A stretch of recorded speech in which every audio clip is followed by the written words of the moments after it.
Perkenalkan diri, saya Devi Ananda sebagai pemateri dan moderator, dan ada Zulfa Alawiyah sebagai pemateri. Kebetulan satu anggota kami yang bernama Elisa Fitri berhalangan hadir untuk mengikuti presentasi pada kali ini. Untuk mempersingkat waktu, mungkin saya mulai saja untuk pembahasan yang pertama yang akan dibawakan oleh saya sendiri.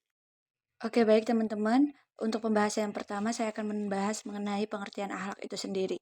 Kata akhlak berasal dari bahasa Arab, yaitu jama dari kata khulukun yang berarti budi pekerti, perangai, tingkah laku, atau tabiat. Sedangkan dalam bahasa Yunani, pengertian huluk ini disamakan dengan kata etikos atau etos yang artinya adab kebiasaan, perasaan batin, kecenderungan hati untuk melakukan perbuatan etikos kemudian berubah menjadi etika. Menurut Al-Ghazali yang dikutip oleh Abudin bahwa akhlak adalah hasil dari pendidikan, latihan, pembinaan, serta perjuangan keras dan sungguh-sungguh. Ibnu Maskawi mendefinisikan akhlak sebagai berikut. Akhlak adalah suatu keadaan jiwa yang menyebabkan timbulnya perbuatan tanpa melalui pertimbangan dan dipikirkan secara mendalam. Oke, baik teman-teman, pembahasan yang kedua mengenai tujuan akhlak. Akhlak memiliki peranan yang sangat penting pada diri manusia. Manusia terlahir dengan fitrah yang suci, lingkunganlah yang kemudian mengarahkan manusia menjadi manusia yang berakhlak baik ataupun berakhlak buruk. Menurut Abdurrahman As-Seigaf, bahwa ada beberapa karakteristik akhlak atau etika Islam, yaitu diantaranya yang pertama, akhlak etika Islam mengajarkan atau menuntun manusia kepada tingkah laku yang baik dan menjauhkan diri dari tingkah laku yang buruk. Kedua, etika Islam menetapkan bahwa yang menjadi sumber moral ukuran baik dan buruk adalah Allah Subhanahu wa taala. Yang ketiga, etika Islam bersifat universal dan komprehensif, dapat dijadikan petunjuk dan pedoman bagi seluruh umat manusia kapan dan dimanapun. Ketiga, etika Islam mengatur dan mengarahkan fitrah manusia ke jenjang akhlak yang luhur dan meluruskan perbuatan manusia.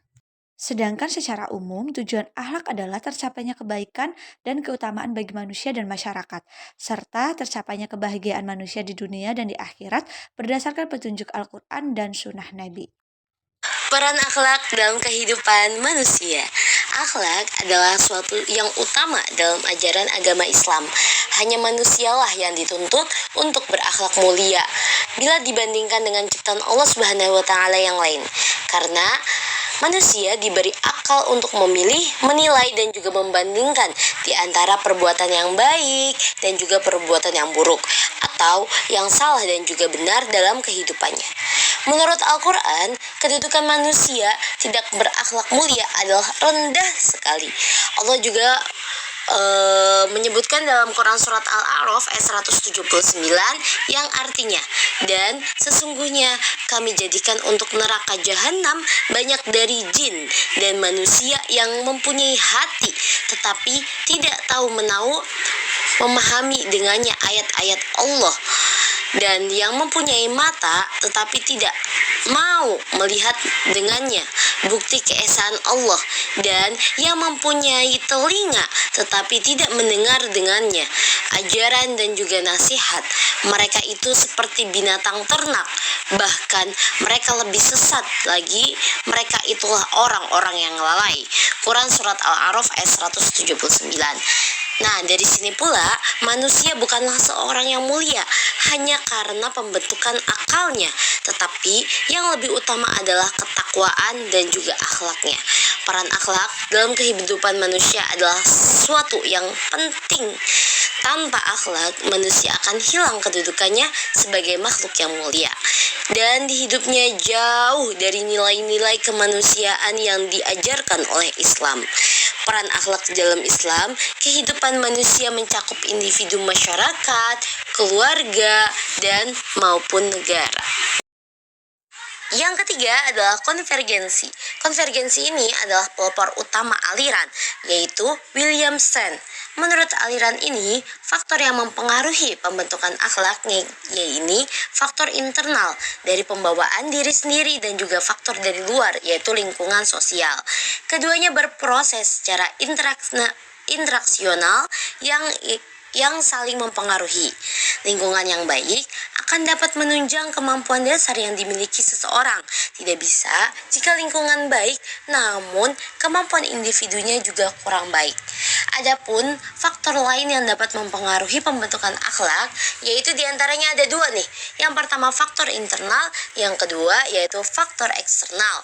Yang pertama dulu akan kita bahas. Faktor internal pembawaan dari dalam yang pembentukannya dapat berupa kecenderungan, bakat, akal, dan lain-lain. Serta yang kedua yaitu faktor eksternal, yaitu lingkungan sosial, termasuk pembinaan dan juga pendidikan yang diberikan. Jika pendidikan yang diberikan kepada anak secara intensif melalui berbagai metode yang benar, maka baiklah anak tersebut. Oke, baik teman-teman, itulah pemaparan sedikit materi dari kami. Di sini saya akan menyampaikan kesimpulan terlebih dahulu bahwasanya akhlak dalam Islam merupakan fitrah kehidupan. Maka sebab itu, nilai manusia ditentukan oleh akhlak mereka sendiri. Semakin tinggi akhlak mereka, semakin tinggi nilai dan martabat manusia itu sendiri. Apabila perbuatan yang keluar itu baik dan terpuji menurut syarah, dan akal perbuatan itu menjadi mulia. Tetapi sebaliknya, jika keluar perbuatan yang buruk, ia dinamakan perbuatan yang tercela. Kerusakan akhlak pada manusia disebabkan oleh pengaruh lingkungan yang selalu menuntut hawa nafsu dan menggebu-gebu dalam mencapai atau meraih sebuah tujuan.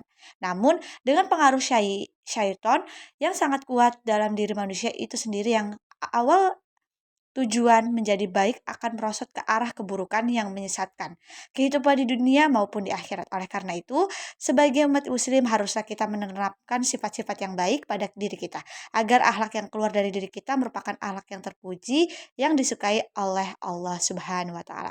Terima kasih teman-teman. Mohon maaf apabila cara penyampaian kami kurang jelas. Mohon maaf dan terima kasih. Wassalamualaikum warahmatullahi wabarakatuh. Audio Jungle.